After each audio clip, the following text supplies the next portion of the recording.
Hello guys, good morning. So it's me again, ang inyong iyaan. So naglaag na pud ang inyong iyaan. Kabalo mo, dugay na ni nga plano nga mulaag pero karon pa gid na-realize ang akong laag no. So manungas di ay mi og bukid dito ni sa Starbucks sa Banawa. Starbucks as in Starbukks as in bukid ba.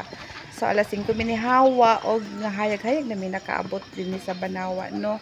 Tapos, nagsugod mi og baklay, mga 5:24 a.m. So, niabot mi dito taod-taod good. Halfway pa mi, 6:30 gud mi niabot dito sa Tumoy, sa bukid, halfway lang.